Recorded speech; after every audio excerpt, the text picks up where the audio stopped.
Welcome to another episode of Hutch on Hunting. This is Bruce Hutchin, and with me tonight is Mr. Dan Gates. Dan has done just about everything, sat on every single conservation board in the state of Colorado. I got his bio with his resume, and I said, Dan, you should run for Congress or representative in the state. I mean, you know more what's happening in the state than probably the people at the courthouse or the Capitol. Dan, welcome to the show, and why don't you just introduce yourself and tell the listeners throughout the country and in Canada why you're doing what you're doing for Save the Hunt in Colorado. So thanks a bunch, Bruce. Appreciate the opportunity. As you mentioned, I'm Dan Gates. I'm the current executive director for the Coloradans for Responsible Wildlife Management. Currently, I'm also, and have been for the last 12 years, the president for the Colorado Trappers and Predator Hunters Association. I'm the vice chair for the Colorado Wildlife Conservation Project, which is a coalition of about 30 different organizations that are national, regional, and state organizations, all the big acronym groups that you could name. And as you said, I've sat on a bunch of different boards over years. Some of that appointed, some of it Senate confirmed, appointed by the governors. None of which I would say that I voted for, and I'm proud to say that I was good enough to be selected, but I didn't drink the Kool-Aid, and so I'm hoping that my involvement at this landscape not so much provides a legacy, but it provides a conduit and a mechanism to where sportsmen and women can continue to do what they do as far as participate in the North American model of wildlife conservation and science-based wildlife management. And the first organization that I mentioned, which we use the acronym CRWM, the mission of that is to enhance, promote, and defend the North American model of wildlife conservation and responsible wildlife management. So we are a define that. 501c4. Just define what the North American model is, because some people, they talk about it and they really don't know what they're talking about. So the model itself is 7 tenets that were established by 2 specific individuals. The model is not 125 years old in a sense. The model was written by Valerius Geist, John Organ, and Shane Mahoney. And it was written on the successes that have been created over the last 125 years. Shane Mahoney is probably around 70. John Organ's pushing that age. Valerius Geist died in 2021. And the 3 of those took what the stewards of conservation back in the early 1900s, the late 1800s and early 1900s, set in stone about today's environment of what we have. They thought they were foresightful and thought about what needed to be done. So you had the Roosevelts and the Hornadays and the Audubons and the Boones and Crockett's and the Popes and Youngs and the Pinchots and the Giffards. Those guys set the tone and the narrative for where we are at today. It's just that with the North American model, the writing of the model itself, it was codified. It actually became a document. It became something to establish in the context of how do we establish what we have and sustain it in perpetuity, as opposed to just ride on the coattails of our forefathers and stewards of conservation and wildlife resources. And Mahoney and Organ and Valerius Geist did that impeccably. However, as with any document, any book, any study, somebody's going to try to change it. They disagree with it. And that's what we're dealing with now, is the ideology that the model is no longer a model that should be used without adaptation and without changing it to our particular wants or wishes or desires, depending on what group that might be. The interesting thing about that is the people that are fighting to take and alter the model that we stand so hard behind, they think it was actually created 125 years ago. The concept of it was, but the model itself, where it was written in stone, was not 125 years ago.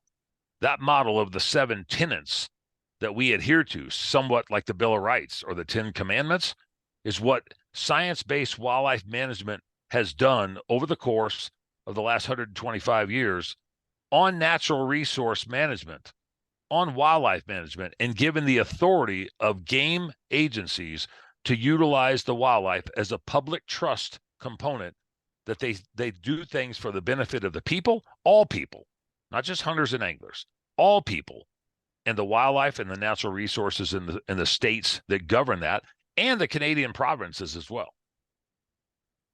So when you think about that, there's a big parallel to what's happening to our Constitution in the United States. And people that have, for whatever reason, their own narrative, their own belief that what stood the test of time, which provided an increase of wildlife, United States, ducks, geese, elk, and you can go back, white-tailed deer, turkeys, they've been brought back to present day because of people like you and I, hunters and fishermen. Congress funded, established the Pittman Robinson that sends money back to states on what hunters and fishermen spend. So we've actually supported this. Now, all of a sudden, mirroring what's happening in Washington, D.C., people don't want this way of life or this model to exist. And that's what we're fighting in Colorado right now with the lion, bobcat, and lynx ban that's going to be put up on the docket, the election in November, on November 5th. If it somehow doesn't make it. Now, you got to clarify for me and my listeners exactly how 101 became 91. Those propositions, 101 propositions, 91. So just kind of flesh that out if you can next few minutes so people understand what we're fighting and what Save the Hunt in Colorado.com is all about. Yeah, SaveTheHuntColorado.com. We don't want to put in there because they'll end up going Save the Hunt else. Colorado. Yeah. But I'll give you a little bit of historical context that will bring us up to current day. And in 2019, there was a group, the Humane Society of the United States, along with a bunch of their counterparts, filed a citizens petition with the Colorado Parks and Wildlife Commission to ban the harvest of bobcats, which we successfully defeated with this Governor Polis's commission. And we were told that we would have a tough fight ahead of us, but we did come out victorious 11-0. They didn't like that result, so during COVID in 2020, they came back again and ran another citizens petition, which we then defeated 11-0 with the governor's commission. They came back in 2021 and tried it again and found out that they probably wouldn't have a favorable outcome, and they didn't want to do the 3 strikes you're out deal, so they withdrew the petition before it was actually heard by the commission. But they were full steam ahead until the point that they said, well, 3 strikes you're out isn't a good look, so we'll withdraw it. In 2022, they decided to go back to the well, only differently, and go to the Colorado legislature and run Senate Bill 31, which then they upped their game, thinking that they had full and unequivocal support from the Colorado General Assembly. And so they ran a bill to stop the harvest of bobcats and mountain lions. So they upped their game. Well, we were told that we would be losers on that end, and we won that in a Democratic legislature through the Senate Ag Committee. We won that 4-1. A lot of those co-sponsors of that bill actually bailed because of the support that we were getting and the outcry that they were receiving from the sportsmen and women and the conservation-minded individuals in the state of Colorado. So it brings us up to current day in September of 23, where after losing on 3 different occasions and withdrawing 1 petition, they opted to go to a ballot initiative. And it's meaningful to distinguish the difference between the 3, because the people that aren't playing on this landscape, because this is not the most important landscape to a lot of people, but it is to us, and they need to know the steps in the process. So anybody can run a citizen's petition to a commission. Anybody can run a piece of legislation if they can get a legislator to do that through a bill. This is a ballot initiative that we're dealing with now. And this is a ballot initiative to where If the signatures are gathered, they will be able to run a ballot for the general public to vote on come this November. Now, when they started this process back in 23, on September 22nd of 23, we were appropriately positioned to automatically appeal and claim foul on this particular initiative, which was Initiative 91. Now, I've gone through this many, many times, and I don't want to be redundant to anybody, but to cut to the chase, we had the funds, we had the wherewithal, and I say we, the Coloradans for Responsible Wildlife Management, because we are a 501c4. We are not a C3 like all the other acronym groups in the state of Colorado. We're the only organization that has full-time lobbying representation at the Colorado State Capitol for sportsmen and women and conservation issues. Other groups, they might go fight on a singular issue that pertains to their organization, but they don't have full-time lobby representation. So because of what we were structured back in 2017, we could pull the trigger and say, we want to appeal this, we want to fight this, which we did. And we went through the Legislative Council, the Secretary of State, the rehearings through the Secretary of State Title Board, and then subsequently, upon getting language changed on 91, the first one, then we went to the Supreme Court to get some other language change or some clarification or some single subject matters that were not, in our opinion, appropriately addressed. As we went through that process, the proponents decided to throw another initiative at the wall to see if that might be better and stick better. So that was Initiative 101. So the 91 was going to the Supreme Court, even though the language was a little bit more favorable to us because we got trophy hunting out of the title. We can't say anything about the 4-page measure. We can't say what is in the content of the measure. We can only address the title, hence called the title board. As we're fighting through that and got it to that stage, 101 came up and we had to do the same process with 101 as what we did on 91. Had to go through the title board, the rehearings, and then eventually the Supreme Court. As that went through the Supreme Court in our first challenge at the rehearing to go through the Supreme Court, that was on January 3rd, we got some language changed in it. It was not as favorable to us, but it was more favorable to the opponents because of the language and where we could take trophy hunting and move it in one sentence and put it down to another. And they were allowing some fallacies of a season that they said, oh, we're not banning hunting. It's not a trophy ban. They were going to allow a 2-week season, although you couldn't keep the head, the hide, any of the claws. You only could keep the meat, and everything else had to be turned over to the division at the time. And that season was actually for the last 2 weeks of December. And you couldn't use hounds, and you couldn't use electronic collar tracking devices. And so when we got our confirmation on 101 that it was changed to some degree, but not into our favor, the day after that, the Supreme Court affirmed the title on the first initiative, 91. So that was set on a shelf to where the proponents could use that if they so chose, but 101 was more favorable. Now, if you listen to any of the blogs and the websites and stuff that the proponents have, they didn't like the idea that we were trying to delay and we were using a tactic of kicking it down the road as far as what we possibly could because we wanted to challenge everything that we could and leave no stone unturned. Now, I want to throw in there, Bruce, that costs money. When you have the best attorneys to be able to do that and you have the best counsel to be able to do that, that is not something where you just say, I'm going to do it because we got garage sale money. That's a hell of a lot more than garage sale money. It's not a lemonade stand. As we move forward through the month of January on 101, the proponents became a little bit more wary that if they went through that process through the Supreme Court on 101, they would probably likely run out of time to be able to gather signatures in the timely manner that they are allowed before the deadline would be cut off on August 5th.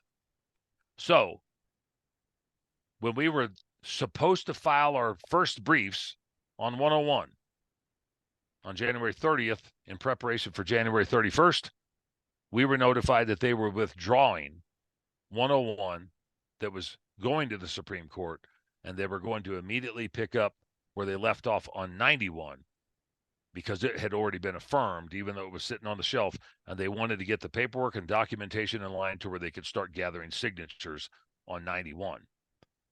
The cutoff date for them to gather signatures, because the time clock started ticking on January 4th when the title was affirmed. So in essence, they have until July 4th to be able to get the 125,000 or so signatures that they need, even though we think that they'll probably need somewhere between 170 and 190,000, because you're going to have some that aren't certifiable, that you can't actually read, whatever they are. So 101 was kicked to the curb. So everybody that's listening to your podcast and everybody that's trying to convey messages and so forth, we won't be confusing the crap out of them anymore about 91 and 101 and Supreme Court and Title Board and rehearing and no rehearing. We are dealing with Initiative 91, and that's what they're starting to gather signatures on. But I want to preface that statement that people need to start talking about the hunting ban in the state of Colorado. Do not talk about just Initiative 91, because that will not be the final initiative when it gets on the ballot if they get enough signatures. Those things will be recategorized and renumerated depending on how the ballots actually come back with initiative numbers to be on the ballot for people to vote on come October and November. So it might be Initiative 107 or 131. What we don't want is our audience to be set on 91 and find out 90 one isn't on there, or 91 doesn't even have to do with hunting ban. It's, for rusty tires, rusty hubcaps on a car, or an abortion bill or legislation or something. They need to be cognizant. Our audience needs to be cognizant. We are dealing with 91 now, but it is still a proposed initiative to be on the ballot. But if they get the signatures, then they get them affirmed, and everything's done in accordance with Colorado law and statute by July 4th, it'll be on the ballot for our voters in the state of Colorado to vote on, starting October 5th when the mail-in ballots are sent out, November 5th when the in-person ballots are taken, and it might be any one of those other numbers that I mentioned or another number completely. So that's a historical background perspective going back to 2019 of how we are at where we are today. Okay, folks. One, we need money. Dan, yeah. How do they send you money? Well, we have a website set up. It's the Coloradans for Responsible Wildlife Management, but the easy login is savethehuntcolorado.com. What's that again? Savethehuntcolorado.com. And all of that money has and will go to fight this and other initiatives if they pop up. We did, on January 24th, formulate our issues committee. Now, I don't want to confuse anybody that's listening to this stuff and go, my head is spinning and I need to shut this off and go get a drink. But the issues committee is something that has to be done if you are going to appropriately counter or promote a ballot initiative in the state of Colorado. So the issues committee is more highly regulated than what Save the Hunt or CRWM is, because it's a campaign. CRWM with Save the Hunt is in support of advocacy and education for stopping the ballot initiative. But for stopping the ballot initiative comes in many, many different forms and shapes. The issues committee that we formulated is Colorado Wildlife Deserve Better, because we think it does. That is still a 501c4. So if anybody contributes to SaveTheHuntColorado.com, which we would prefer to have them do, for one, it's easier and it's a little bit more transparent, or if they decide eventually to contribute to Colorado Wildlife Deserve Better, both of those things are going to the same cause. They're going to the same effort for the same reason. And so if you look at anything that's been kicked out over the course of, I guess, probably the historical side of things, people have seen all sorts of things come to ballot measures. And they say at the bottom, paid for by such and such. If you see something come out to defeat this measure, whether it's a campaign ad or a network television ad or whatever, it will say at the bottom, paid for by Colorado Wildlife Deserve Better. It won't say paid for by the Coloradans for Responsible Wildlife Management. It won't say the website, SaveTheHuntColorado.com. The reason being is because there's campaign finance regulations and laws that have to be adhered to, not only in this state and other states, But we are a 501c4 organization, and the other component we're talking about is an issues committee. Both will do the same thing for the same reason, but one is fighting the campaign. The other one, CRWM, is doing education and advocacy to stop hunting bans in the state of Colorado. Hope that explains it. Thank you. So when It's we boring look as at hell. the, as you say, the landscape, I like that word. Look at the landscape. Why do you think 500,000 people, and that's fishing licenses and hunting licenses in Colorado, wouldn't all join together and say, no, hell no, I want to fish and hunt. I want my grandkids to fish and hunt. Because the way the narrative is going, within 10 years, because of predation, our elk herd of 250,000 is going to be down half of that. I'm just extrapolating what's happened in Idaho and Montana and Wyoming. Because once we would let lions run free, bobcats run free, we already know what happened to the black bears. We don't have a spring season anymore.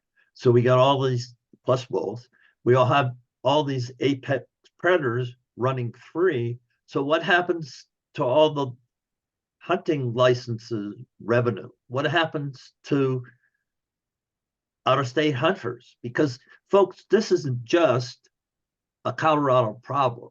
If you have ever hunted in Colorado, you got skin in the game. Or if you wanted to hunt, or if you plan on hunt. Yeah, because, and I'm telling everybody on my blogs and on my social media posts, burn their points, because I have no idea. We have in May the new 5-year season coming up that the commission's going to decide upon. We have no idea what the seasons are going to be, what they're going to look like. Right. Unless you're on the commission. So if you're sitting in Pennsylvania and you guys have been to Colorado 5 times, 1 time, or 0 times and are planning, this concerns you. So that's why you should put $5 in the mail, $10, whatever, save the hunt Colorado, and invest in your future, not ours. Dan and I just happen to live here and care about our state, care about the species. I care about the North American model, because if that goes away, folks, you're not going to have hunting in Colorado. Not only are you not going to have hunting, Bruce, the way that they've structured the language of the measure, and people can go to SaveTheHuntColorado.com and look at the language of the measure. It's under Initiative 91. It's easier to find there than it is the Secretary of State's office, even though the Secretary of State's office is fairly easy if you know how to navigate that government, internet landscape. But the language in the measure, not the title that people are going to see on the ballot, the language in the measure that they would see in the blue book that would support the ballot. The language specifically says that the definition of trophy hunting, which they call this a trophy hunting initiative, even though we got trophy hunting out of the title on Initiative 91, they call it trophy hunting. It's a trophy hunting ban. The definition of trophy hunting means to intentionally kill, pursue, wound, stalk, or entrap a mountain lion, bobcat, or a lynx. And it needs to be specified for the people that haven't heard me talk about this for the last 4 months. Lynx cannot be harvested in the lower 48 because they are federally protected and state protected. They can be harvested in Canada and in Alaska. Right. And I have never seen a lynx. I've seen several down in the Southwest. I've seen a couple in Montana. Yeah, but not in Colorado. I've never even seen a track. No, well, you might not have seen it, but we when we introduced lynx back in the mid 90s, reintroduced lynx, Actually, the Colorado Trappers and Predator Hunters Association, which was the Colorado Trappers Association at the time, helped be able to turn around and do that, just like we did on river otter, just like we did on other species and other things that on the landscape that we have to deal with. But the wording in that measure, intentionally kill, pursue, stalk, wound, or entrap. That's hunting. It's not trophy hunting. And we've said this many, many, many times. You take mountain lion, bobcat, and lynx just because it's the red herring and it's in the language. But you take mountain lion and bobcat out and put elk, sheep, coyotes, Doesn't matter. turkeys. It doesn't matter. What it does is it sets a precedent, Bruce, for statutory language that can then be used not only in this state, but other states, because it's not set in stone anywhere in the United States. Trophy hunting is not in any statutory language that we can find in any game management agency throughout the country. But as soon as one state, which here, everybody in this gubernatorial administration wants to be the first at everything here, you establish trophy hunting as the definition where it actually means hunting, you can put any other species in there and they can turn around and capitalize on the momentum and the success that they get if they actually won. I'll point in case. Tris Zornio with the Colorado Sun last summer did an article specifically stating in the article, why are bighorn sheep any different than mountain lions? That was before this initiative was filed in late September, because they were already planning their attack. They're setting the tone. They're setting the narrative. They're letting people know. They're letting us know that it's not about mountain lions and bobcats. And they're letting the other people know that why is there any difference between any of it? Because they're already setting that tone and narrative. People better pay damn close attention to the way interpretation is and statutory language, because whether you hunt a mountain lion or a bobcat, it doesn't matter. They want what you have. If you read other measures in the language in the measure, where it talks about you can't use electronic tracking devices on your dogs, if you listen to what they've said in title board hearings, they reference and they talk about pheasant dogs, coon dogs, waterfowl dogs, beagles. They don't want you using anything because it's in the measure.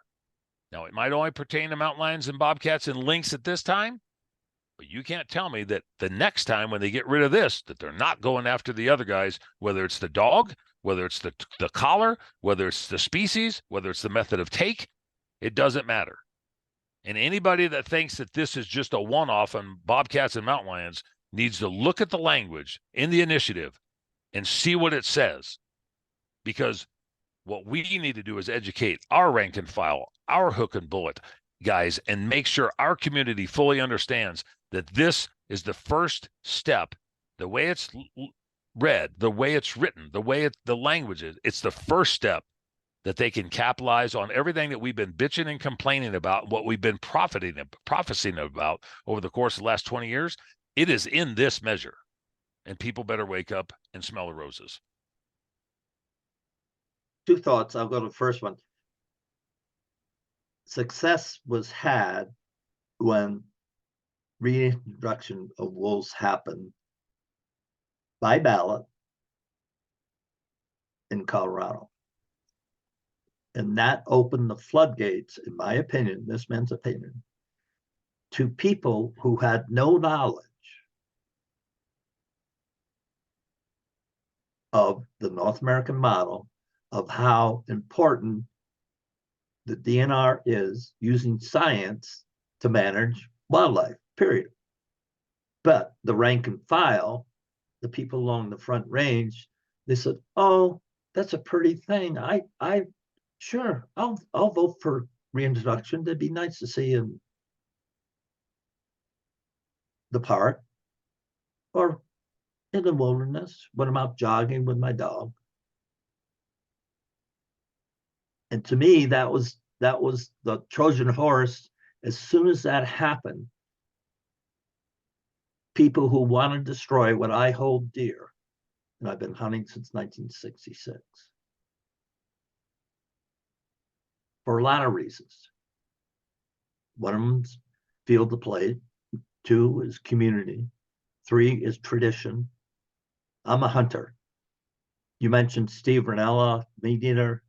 You know, he's a hunter. Done very well with his show, but he's still a hunter. There's 13.8 million hunters in the United States of America.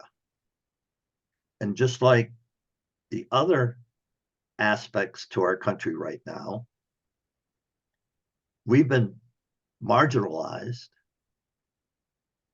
and Colorado is ground zero, folks. The Trojan horse is at the Capitol. And if the people in the Front Range decide to take over the management of wildlife in Colorado with this ballot initiative in November, if it gets that far, then everything you think you know about wildlife or care about wildlife has been destroyed. Yeah, and I think people need to recognize that the bad guy here is not our game management agency. The bad guy here is not Colorado Parks and Wildlife. The bad guy here is not your local game warden. The bad guy here is an agenda-driven gubernatorial administration that has an animal rights husband, spouse, first general of the governor, that has significant contacts on the landscape and has a favorable rating amongst extremist groups that are all against the things that we've been fighting for in the state of Colorado for the course of the last 25 plus years. I would like to mention too that some of those individuals have moved here from out of state to do these specific tasks. They were hired for these specific reasons. They came here with these specific orders and instructions. And people in Colorado need to recognize, not just the sportsmen and women, but people in Colorado need to recognize that our wildlife resources, our natural resources, are not here for the taking of agenda-driven mentalities to stop a science-based management agency that has been doing what it's been doing for the last 125 years to try to sustain in perpetuity our game species, 78 game species, 961 species of total wildlife. That's been their task, their mission, and they have done such a formidable job, whether you argue with a season or an allocation or point restrictions, or I didn't get a tag and I got too many preference points and that guy didn't have enough, whatever the argument might be, it's not the managing agency. They are not the enemy on this. We want them to be the experts that drive the science, whether we agree with it or not 100%, or do you want the animal extremists who move from out of state to come in state to utilize the resources that have been laid out for them like a golden brick road by individuals in this administration and this cabinet? Do you want them setting the tone and the narrative of what we do with our wildlife resources for your kids and your grandkids, or maybe their kids and grandkids? Because this is the epicenter, like you said. This is the starting point. And if they can accomplish what they can here, what they want to accomplish by changing statutory language, it sets the entire nucleus of what everything is happening in the Western United States. It turns it on its axis, and they can easily manipulate it and move to the next level, whether it's here or New Mexico or Arizona or Wyoming or Idaho or wherever the hell they want to go. We have to figure out a way collectively. And I wish I could I get express no more enthusiasm and optimism than what I've got, but I wish I could express to the general listener of the army that is being built behind the scenes that people have not seen so far. And you talk about a Trojan horse, Bruce.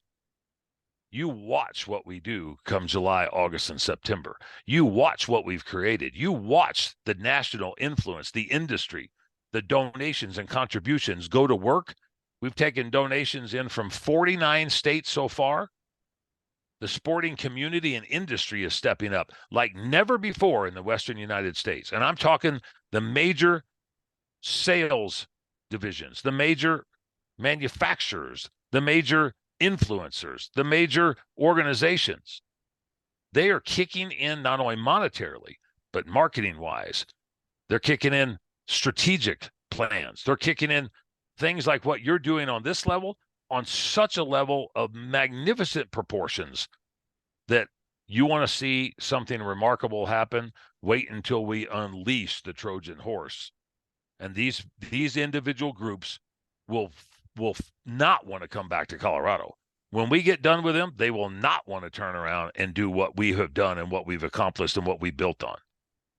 I promise you that. And they won't want to go to the next state that we hand our playbook and our roadmap to and say, this is what we did and this is how we did it. And oh, we built this coalition. We built this unified, organized alliance nationwide in Colorado because everybody came to us. And now we want to turn around and be able to unleash that to every other state that has the same problem that we do because we became an army and we became an effort of unity. And the animal rights activists are going to say, oh, maybe we need to go to New Hampshire or talk about turkeys, or maybe we turn around and need to go to Michigan and talk about white-tailed deer. But we don't want to screw with the West anymore because those guys have come out of the woodwork and they awoke a sleeping giant. And folks, if you read history, what happened in Colorado, there was a playbook, and Dan just mentioned the word playbook and trade. Yep. There's a playbook that was written here in Colorado, how to take over a red state and make it blue. But because we're passionate, we have direction, and we believe that in such a time as this, that Colorado will be the instrument that will help turn the tide on one small part of the narrative that's being jammed down my throat, Dan's throat, and your throat, because I'm tired of it. I was talking to Cal Reeves on the phone, and he's a very vocal proponent about the southern border, holding the blue line. And people are rising up in this country, and Mr. Dan Gates is one of those people that has risen up and said, no, I'm going to fight right here in my state of Colorado for the things that I hold dear. And if you can hear my voice, this makes sense. Help Dan out, help yourself out by funding SaveTheHuntColorado.com. Bruce, you mentioned the book, you mentioned the playbook. And I'm gonna see if I can't show it on here. Yeah, there you go. I had a brain fart. The blueprint. There it is, blueprint. Folks. Tell the listeners the name of it. It's called The Blueprint: How the Democrats Won Colorado and Why Republicans Everywhere Should Care. It was done by Adam Schrager and Rob Whitwer. I would encourage anybody who has concerns about the degradation and erosion of their landscape and what they believe in, whether it has to do with wildlife conservation or not. This is not a prophecy. This is a recollection of fact and what they actually did here. Those are facts. That's actually facts. I play at the Capitol and the legislature, and like I said, we've got a lobbyist and have for the last 6 years. She's mentioned in here because she was a state representative at the time, and she's running for the House District 58 again this time. She's going to leave us if she's elected because she's sick and tired of what is happening at the Capitol, and she wants to go back to the State House to try to help change things. Another book I want to make sure people are aware of is, and it's hard to see because it's backwards, I think, but the North American model it's good. It's good. Oh, good. North American model of wildlife conservation. It's a hardbound book. It's done by Shane Mahoney and Valerius Geist. You should get and if online. you haven't read it, folks, you need to read that to understand this is the Bible. What Dan and I have been talking about. I've been at this game, been involved in conservation on many different levels for a long time. And that is worth fighting for if you're a sportsman. It's not only worth fighting for, it's worth living for. It's worth existing for. When you go out and hunt and you fish and you buy the license and you are part of the process of the North American model ideology and mentality, you are completing the tasks that our forefathers set from the Roosevelts and the Pinchots and the Giffords. They did that. So we would have that. So we would have what we have now: sustainable wildlife management, sustainable wildlife populations in perpetuity. They did that because they saw what happened with no regulation. People need to reflect about what it was 140 or 160 years ago.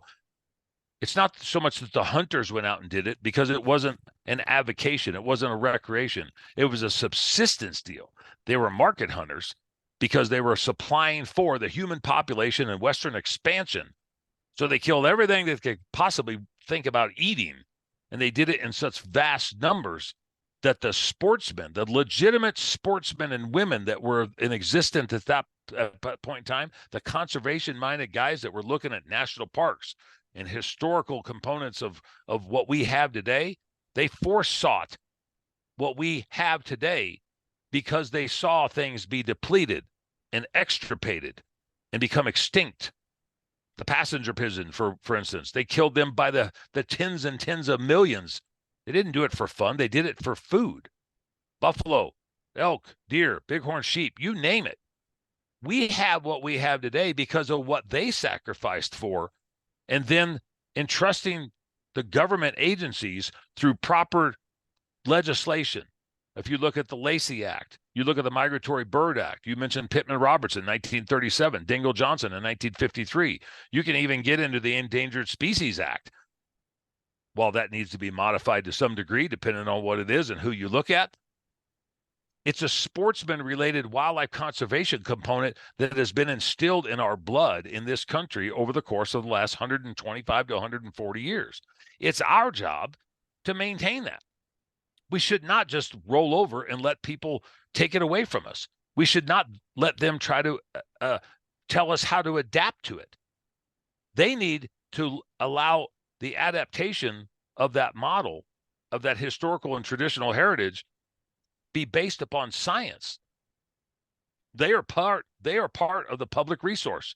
They are part of the public trust doctrine that is in the North American model of wildlife conservation. They want to profess that that is something that we shouldn't believe in, but they want it for themselves, but we can't utilize it.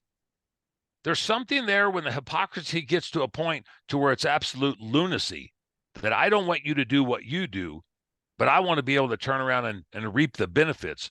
I want to sow the oats of what you can't do because I think that you shouldn't be able to do it. I think that's absolute bullshit. I think that we need to turn around and put our foot down collectively, individually, organizationally, industry-wise, landowner-wise, government-wise, and say enough is enough. And if we don't do that now, and if we don't stop stupid crap like this November, when are we going to do it, Bruce? I don't know. You going to do it the next time? There might not be a next time. That's my point. And one thing I want to say, folks, do you know where bone china came from? How bone china was created? Because affluent people wanted China not to fall apart. So they took bone. Where do you think that bone came from? Mhm. Skulls of buffalo. And in the Western expansion, there would be piles. No, there'd be mounds. No, there'd be hills of skulls of buffalo that were killed, not only for the hide, but then they had the skulls, and it became bone china. So man left to himself turns to greed, turns to evil, and I'll just flat say it, evil, because they think they have power. They think they have a narrative that only belongs to them. And if you're not them, then you're wrong. It's my belief that this country was founded by men that created a constitution that has stood the test of time for over 200 years. We're in the greatest fight we ever had, bigger than 1776. And in wildlife, where I've spent all my time, 57 some years, I don't want to see that go away. And I'll do whatever this man can to inform you, my listeners, that you can make a difference. I can make a difference. Together with Dan, we can make a difference. Because what happens in November at a national level and here in Colorado will define what's going to happen in this country for years to come. Final thoughts, Stan? I would like people, as they're applying for licenses here in a month in the state of Colorado, some of which is already happening in other states where applications are due. Yeah, January already closed. I mean, Yep. elk hunting in Wyoming already closed January. Yep. I would like people to take a strong look at why they want to hunt in their home state or why they want to hunt in a foreign state. You know, if you live in Ohio and you want to turn around and go to Colorado, or if you live in Texas and you want to go to Wyoming, or maybe why you want to hunt in Canada, or maybe even a foreign country. Why do you want to do what you do? It's an urge. It's primal. It's instinctive. We are hunter-gatherers on the landscape. It's tradition. It's heritage. It's maybe because you have accomplishments that you want to be able to be successful at.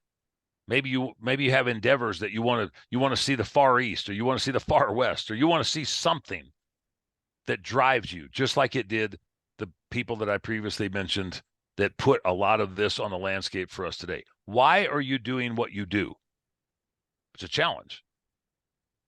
It's part of your psyche. It's part of your gene pool. It's bred into you, whatever it might be. Maybe you just found that this was your calling and you have to pursue game in some capacity. And while we might look at it from a food source, in all reality, there's a lot of stuff, Bruce, that we don't turn around and have to be able to survive on, especially if you're waiting to draw bighorn Yeah. sheep after 30 years. You would starve to death if you waited to eat sheep meat or moose meat or wherever, unless you went to the far north.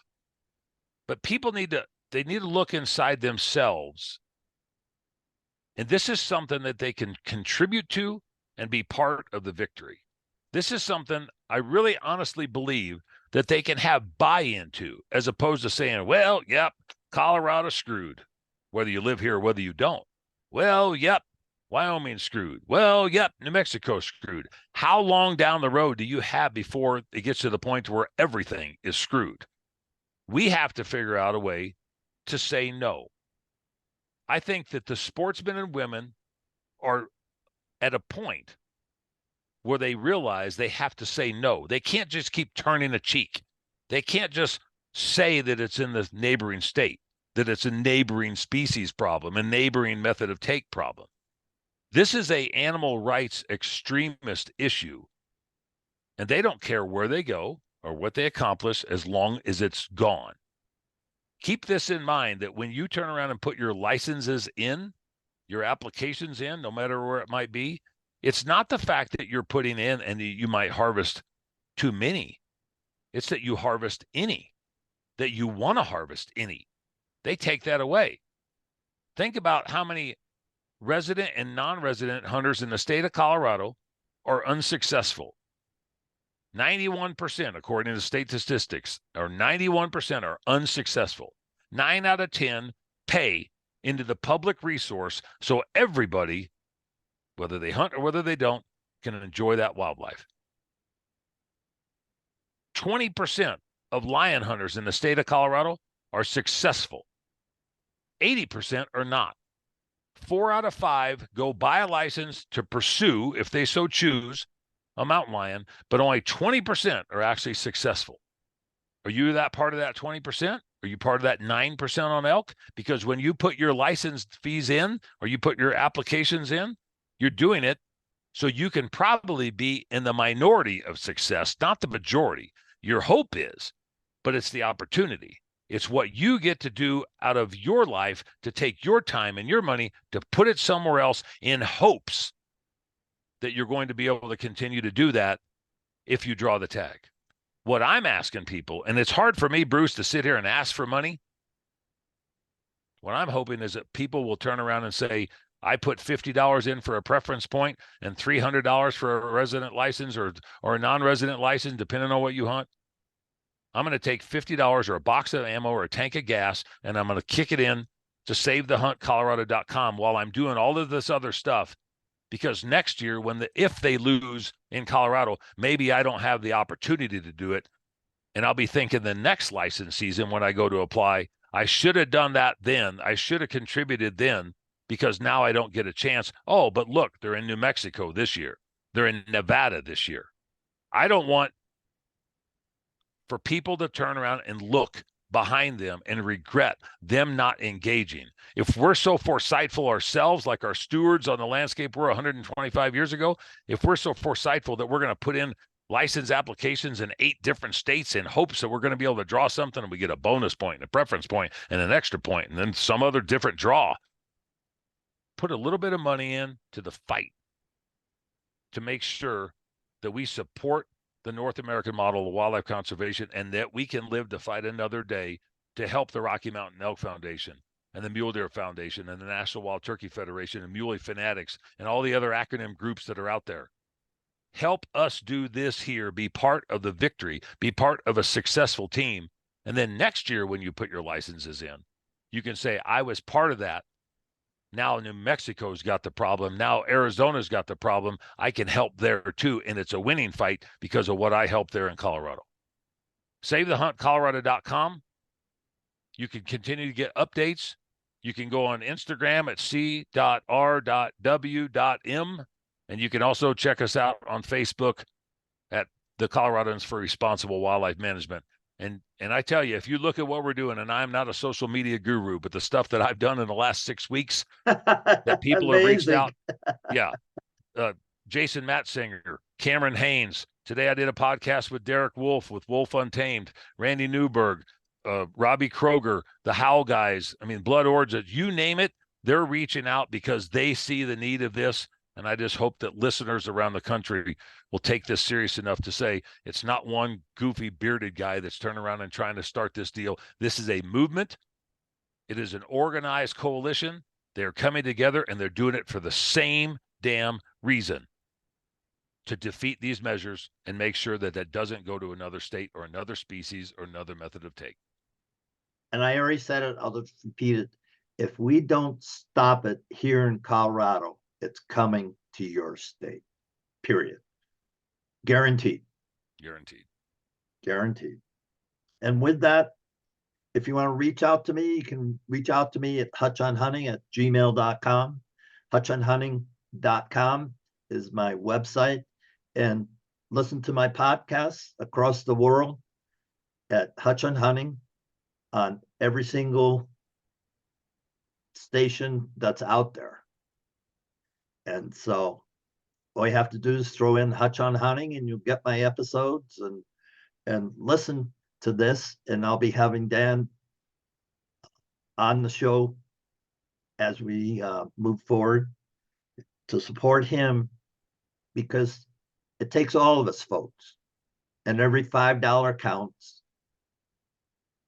And I know when I was hunting a lot, how much money I spent.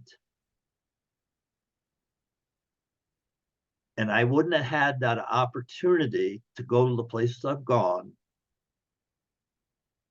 without solid management and science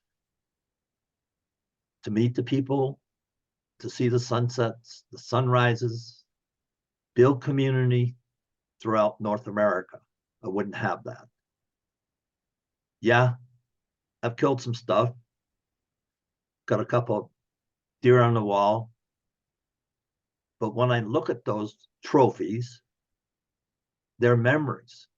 And I could call them memories versus trophies, and it wouldn't matter. And so I just hope you take what Dan and I have shared today to heart and think about Save the Hunt Colorado.com and sending in a couple of bucks. With that, thanks, Dan, for being on the show. And that's a wrap. Bruce, thanks a bunch. Appreciate it a bunch. And stay the course and aim small, miss small.